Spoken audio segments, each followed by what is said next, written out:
Chairman, আপনি প্রাণের সামগ্রী চুরি করেছেন? প্রশ্নই নেই। তাহলে আপনাকে পুলিশ গ্রেফতার করছে কেন?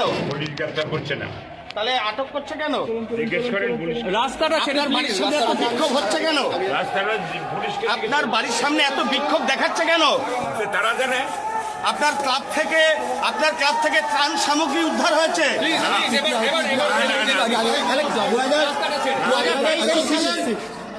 আপনি বালি চুরি করেছেন? না। ত্রিপল চুরি করেছেন? অসম্ভব, অসম্ভব। আপনি তিনটের সময় পুলিশে নিয়ে যাচ্ছে কেন? পুলিশে নিয়ে যাচ্ছে কেন তিনটের সময়? ঘর থেকে বিপুল সরকারি ত্রাণ উদ্ধার। অবশেষে মাঝরাতে আটক নবদ্বীপের পুরপ্রধান বিমানকৃষ্ণ সাহা। ছড়ালো চরম উত্তেজনা। দীর্ঘ টালবাহানা এবং টানটান উত্তেজনার পর অবশেষে বিপুল পরিমাণ সরকারি ত্রাণ সামগ্রী উদ্ধারের ঘটনায় আটক করা হলো নবদ্বীপ পৌরসভার পুরপ্রধান বিমানকৃষ্ণ সাহাকে। শনিবার ভোররাতে আনুমানিক 3:30 নাগাদ তার নিজ বাসভবন থেকে তাকে আটক করে নবদ্বীপ থানায় নিয়ে যায় পুলিশ ও কেন্দ্র বাহিনী। এই ঘটনাকে কেন্দ্র করে নবদ্বীপ জুড়ে তীব্র চাঞ্চল্য সৃষ্টি হয়েছে। ক্লাব ঘরে ত্রাণের পাহাড়। শুক্রবার রাতে ঘটনার গোপন সূত্রে খবর পেয়ে রাত 10:30 নাগাদ নবদ্বীপের বড়ালঘাট স্পোর্টিং ক্লাবে আকস্মিক অভিযান চালায় পুলিশ।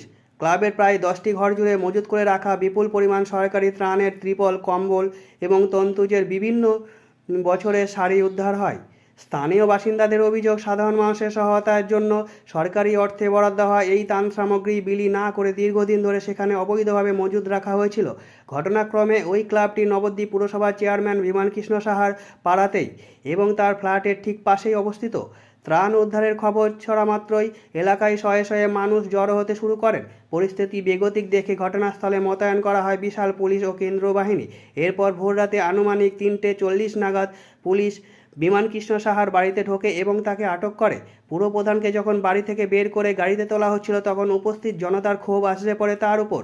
উত্তেজিত জনতা তাকে লক্ষ্য করে চোর চোর স্লোগান দিতে শুরু করে। পরিস্থিতি এতটাই উত্তপ্ত হয়ে ওঠে যে বিক্ষুব্ধ বাসিন্দারা তাকে লক্ষ্য করে জুতো এবং জলের বোতলও ছুঁড়ে মারেন। জনতাকে ছত্রভঙ্গ করতে পুলিশ পুরপ্রধানকে নিরাপদে বের করে নিয়ে আসতে কেন্দ্র বাহিনীকে মৃদু লাঠিচার্জও করতে হয়। যদিও পুলিশের গাড়িতে ওঠার সময় সাংবাদিকদের মুখোমুখি হয়ে সমস্ত অভিযোগ সম্পূর্ণ অস্বীকার করেছেন বিমানকৃষ্ণ সাহা। তার দাবি, এই ঘটনার সাথে তার কোনো যোগসূত্র নেই। উদ্ধার হওয়া বিপুল পরিমাণ সরকারি সামগ্রী ইতিমধ্যেই বাজেয়াপ্ত করা হয়েছে। সরকারি ত্রাণ কেন এবং কার মদতে ক্লাবের ঘরে মজুত করে রাখা হয়েছিল তার পুঙ্খানুপুঙ্খ তদন্ত করেছে নবদ্বীপ থানার পুলিশ। এই চক্রের পিছনে আর কারা জড়িত তা খতিয়ে দেখা হচ্ছে। আপনাকে ফোন করেছিল কেউ? এইটা তো চেয়ারম্যানের মাল না, কার মাল? এই যে এমএলএ। এমএলএ আপনি এখন আর নেই। এখন আপনি না, এটা তো হ্যান্ড ওভার হয়ে যাবে। আপনি চেয়ারম্যান তো হ্যান্ড ওভার করবে আর একজন এমএলএ কে বা গভর্নমেন্টের প্রপার্টিতে থাকবে। সিল হয়ে যেভাবে প্রাইভেট প্রপার্টিতে থাকতে পারে না। এইগুলি শোনে, এইগুলি মানে সঠিকটা তো আপনি কি চেয়ারম্যানকে বাঁচাতে চাইছেন? না না, তাহলে আপনি আপনি কি চেয়ারম্যানকে বাঁচাতে চাইছেন? এখানে বাঁচানো আর ওটা তো এটাই হয়ে যাচ্ছে, বাঁচানোর জন্যই তো আপনাকে ঢাল করছেন। আপনাকে আপনাকে খবরটা কে দিল? আপনাকে খবরটা কে দিল? এই মুহূর্তে পুলিশ এখানে এসেছে। পুলিশ চল আপনাকে এখানে চল চলুন। আপনি কি চেয়ারম্যানকে বাঁচাতে চাইছেন? বিমানটাকে বাঁচাতে চাইছেন আপনি? বিমানটাকে কি বাঁচাতে চাইছেন আপনি? বিমানটাকে বাঁচাতে চাইছেন?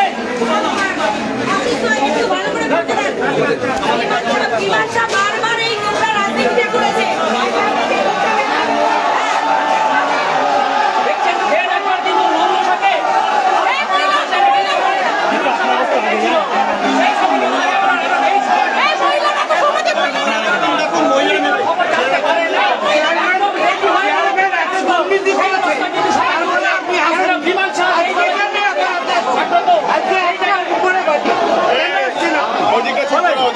আপনি কি বিমান থেকে আড়াল করতে চাইছেন? দুর্নীতি থেকে আপনি যুক্ত। পাতায় পাতায় দুর্নীতি করার সময় সেইখানে আপনি আসেননি কেন? এখন এই প্রচুর পরিমাণে স্পোর্টিং ক্লাবের মধ্যে সরকারি ত্রিপল, শাড়ি এবং বস্তা বোঝাই করে টাকা, নথি রয়েছে। এবং সেই সঙ্গে আজকে সন্ধ্যেবেলা নবদ্বীপের চেয়ারম্যান বিমানকৃষ্ণ সাহা